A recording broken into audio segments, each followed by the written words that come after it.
Alright mga idol, like father, like son, ika nga ng karamihan sa galawan at tindig nitong anak ng ating Filipino boxing legend, 8 Division World Champion Manny Pacman Pacquiao na si Eman Bacosa. So mga idol, marami nga kasing nakakapansin sa galawan nitong si Eman Bacosa na nahahawig nga raw sa kanyang ama.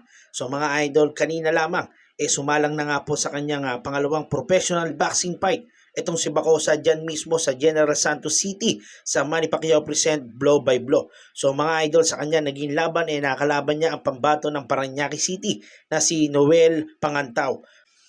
So pagpasok nga agad ng round number 1 mga idol mainit nga agad itong dalawang boksingero, no? Maaga nga pong nakapagpatama itong si Noel Pangantao dito nga kay Eman Bacosa.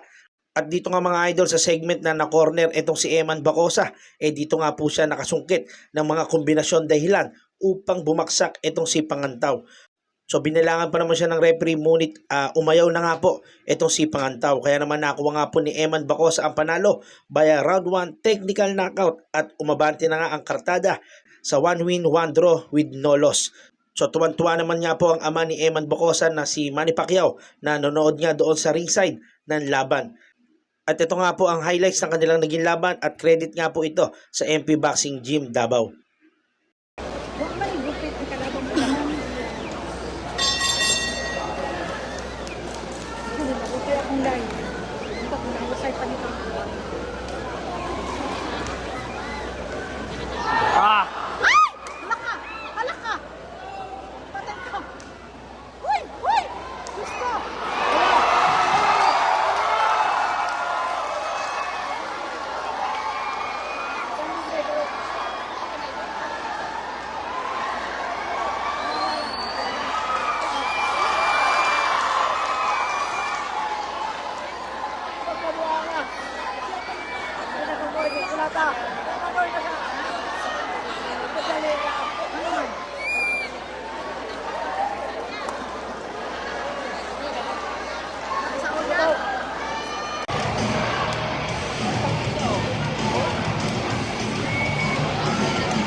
Ladies and gentlemen, the time 32 seconds in the first round as referee picks the stops the fight winner by technical.